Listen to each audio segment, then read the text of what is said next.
पैसे को इन्वेस्ट करने के लिए हमेशा दो बातें आपको अपने ध्यान में रखनी चाहिए। पहला, आप जो पैसा इन्वेस्ट करने के लिए जा रहे हो वो एक सही जगह पर इन्वेस्ट कर रहे हो या नहीं। अगर आपको पता है कि हाँ हम पैसा अपना एक सही जगह पर इन्वेस्ट कर रहे हैं, तो दूसरा रूल आपको याद रखना है कि पैसा इन्वेस्ट करने के लिए करेक्ट टाइम कौन सा है। बिकॉज पैसा इन्वेस्ट करने के लिए हर टाइम करेक्ट नहीं होता। वो भी आप म्यूचुअल फंड में पैसा इन्वेस्ट कर रहे हो, जी आप म्यूचुअल फंड में पैसा इन्वेस्ट कर रहे हो जो कि शेयर मार्केट में लगाया जाता है।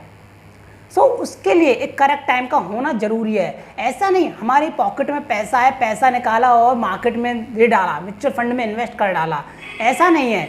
एक सही टाइम का होना पैसे को इन्वेस्ट करने के लिए काफ़ी ज़्यादा इम्पोर्टेंट रखता है।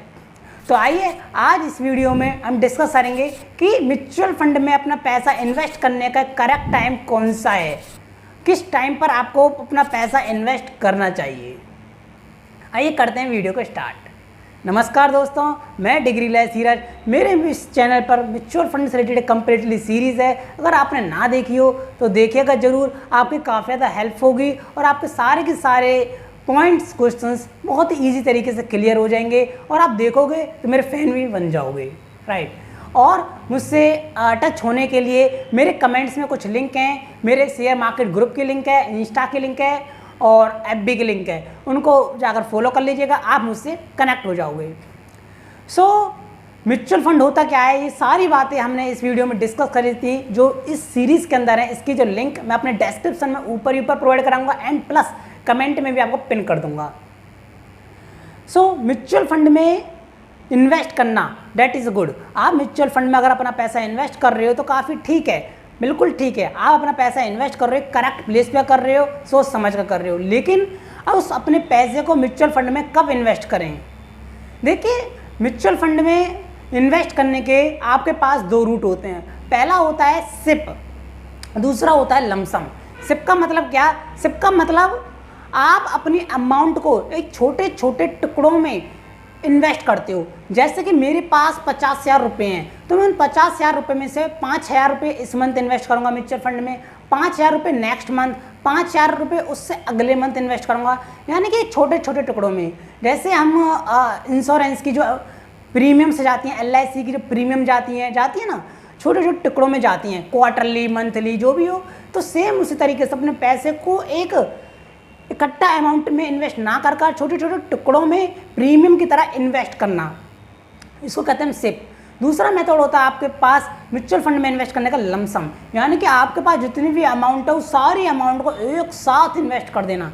मेरे पास 50,000 रुपये हैं लेकिन मैंने अपने 50,000 रुपये एक साथ म्यूचुअल फंड में इन्वेस्ट कर दिए एक साथ, दैट इज ए लमसम। सो ये दो रूट होते हैं आपके पास म्यूचुअल फंड में इन्वेस्ट करने के लिए। लेकिन कौन सा रूट बेटर है, कब बेटर है और कौन सा रूट खराब है? फर्स्ट ऑफ ऑल, कोई भी चीज़ खराब नहीं है, याद रखिएगा। दोनों ही रूट बेटर हैं, लेकिन आप किस तरीके से इसको यूज़ कर रहे हो ये डिपेंड करता है उस बात पर। अगर आपके लिए मान लेते हैं सिर्फ बेटर है लेकिन आप यूज़ कर रहे हो लमसम, तो इससे आपको लॉस होने की हाई प्रोबेबिलिटी रहेंगी, जिससे आप कहोगे अरे लमसम तो बेकार है यार, इससे अच्छा सिप कर लेता। नहीं, दोनों ही अच्छे हैं, लेकिन आप जो चूज़ कर रहे हो अपने लिए, जो चूज़ कर रहे हो मेथड, वो एक करेक्ट नहीं है। अपने अकॉर्डिंग देखिए कि हमारे लिए कौन सा बेस्ट मेथड होगा। तो पहले बात करते हैं लमसम की, फिर उसके बाद सिप की करेंगे। लमसम किन लोगों को करना चाहिए म्यूचुअल फंड के अंदर, यानी कि अपनी एक साथ सारी अमाउंट किन लोगों को म्यूचुअल फंड के अंदर इन्वेस्ट करनी चाहिए। देखिए, जिन लोगों को, मेरे अकॉर्डिंग बता रहा हूँ, मैं अपने व्यूज़ के अकॉर्डिंग बता रहा हूँ एक्चुअली, जिन लोगों को मार्केट की नॉलेज अच्छी खासी कि मार्केट अब यहाँ से ऊपर की तरफ चलेगा या फिर नीचे की तरफ आएगा, जिनको पता है, जो मार्केट में काम कर रहे हैं एक्चुअली, जो चार्ट्स रीडिंग जिनको आती है ट्रेडिंग के अंदर, तो आई थिंक उनके लिए लमसम एक बेटर ऑप्शन होता है। बिकॉज मान लेते हैं मार्केट जो है ऊपर से नीचे की तरफ गिर चुका है, लेकिन अब नीचे से ऊपर की तरफ बढ़ते जा रहा है। ट्रेंड बना लिया है इसने ऊपर की तरफ, ट्रेंड बना लिया है इसने ऊपर की तरफ।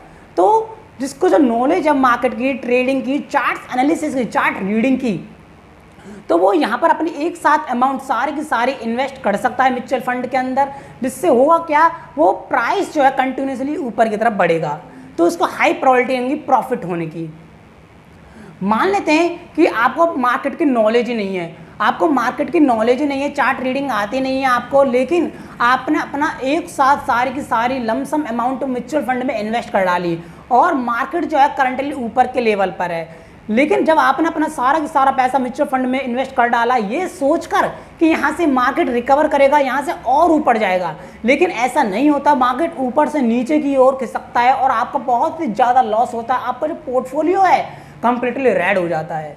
तो इसलिए लमसम आपके लिए बेटर नहीं है। अगर आपको नॉलेज है मार्केट की, आपको पता है कि मार्केट यहाँ से ऊपर की तरफ चल चुका है, अब ऊपर ही जाएगा, देन आप लमसम इन्वेस्ट कर सकते हो और इस मेथड से बेनिफिट ले सकते हो, बहुत ज़्यादा प्रॉफिट अर्न होगा, कसम से बता रहा हूँ। तो आई होप लमसम आपको समझ में आ गया होगा कि आपको लमसम चूज करना है या नहीं। नॉलेज है आपको मार्केट की, चार्ट रीडिंग की, तो लमसम में जाइएगा। आपको पता होना चाहिए कि मार्केट यहाँ से किस साइड मूव करेगा, देन लमसम करेंगे, अनदर हम नहीं करेंगे लमसम, याद रखिएगा। अच्छा, अब दूसरा मेथड सिप।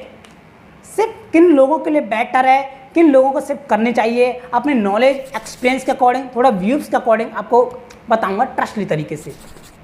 देखिए सिप उन लोगों के लिए बेटर है जिन लोगों को एक्चुअली मार्केट की नॉलेज नहीं है, जिनका जो प्रोफेशनल है कुछ और है।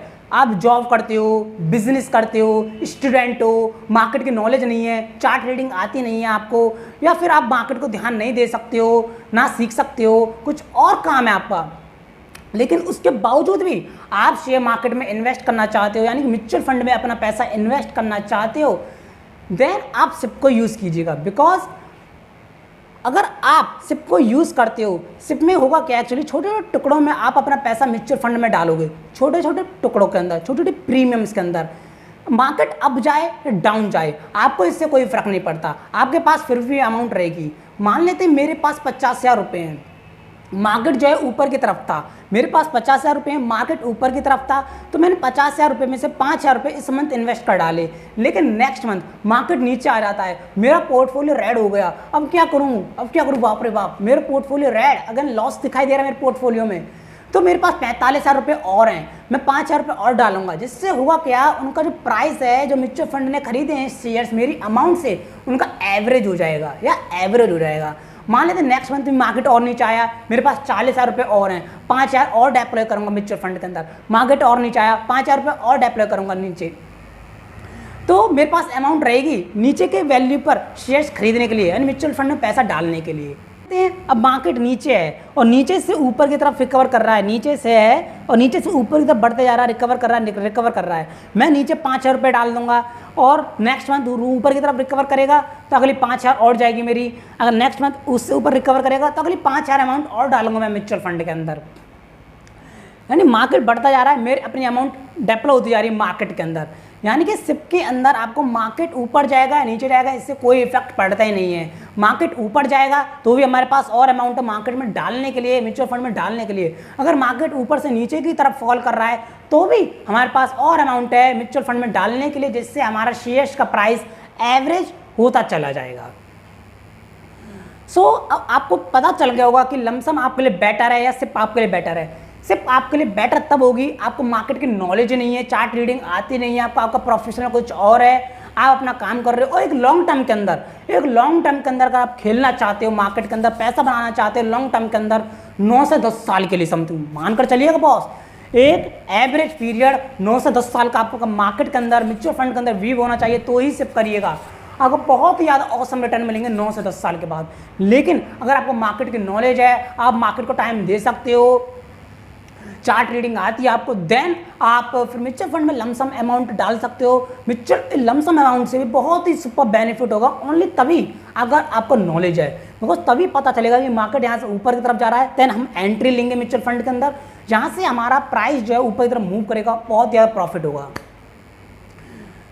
आई होप आपको ये दोनों मेथड पता चल चुके होंगे कि आपके लिए कौन सा बेटर है। और आप मेरी एक वीडियो है म्यूचुअल फंड रेशियोज़ की, बहुत ही ऑसम वीडियो है। ये म्यूचुअल फंड रेशियो बताते हैं, आपको गाइड करते हैं कि आपके लिए कौन सी म्यूचुअल फंड स्कीम बेस्ट है, किस तरीके से सिलेक्ट करें। ये म्यूचुअल फंड रेशियो आपको गाइड करेंगे, बहुत ही ज़्यादा ऑसम वीडियो भाई, बहुत ही ज़्यादा ऑसम, आग लगा देगी, देखिएगा जरूर। इसकी भी लिंक डिस्क्रिप्शन में मैं प्रोवाइड करा दूंगा, सीरीज़ के अंदर मिल जाएगी मेरी। आई होप समझ में आया होगा आपको टोटली सारा कुछ। और आप इस चैनल पर नए हो तो दोस्तों चैनल को सब्सक्राइब कर लीजिएगा, बेल आइकन पर क्लिक कर ऑल पर क्लिक कर लीजिएगा। बिकॉज क्यों, जब भी मैं वीडियो अपलोड करूँ अपने चैनल पर उनकी सारी नोटिफिकेशन आप तक रिलीज़ हो जाएं, ताकि आप सीख सको मेरे से म्यूचुअल फंड और बाकी के इन्वेस्टमेंट्स मेथड भी। और वीडियो को लाइक कर दीजिएगा ताकि ये वीडियो दूसरे स्टूडेंट तक पहुंचे और उन्हें देखने को मिले, सीखने को मिले कि लमसम बेटर है, सिप बेटर है। बिकॉज बहुत ही ज़्यादा कन्फ्यूजन है लोगों के माइंड में लमसम और सिप को लेकर कि कौन सा मेथड चूज़ करें अपने लिए, कौन सा सिलेक्ट करें अपने लिए, राइट। और अगर आपको कोई क्वेश्चन हो तो कमेंट्स में पिन कर लीजिएगा और मुझसे सोशल मीडिया पर टच हो जाइएगा। मिलते हैं नेक्स्ट वीडियो के अंदर।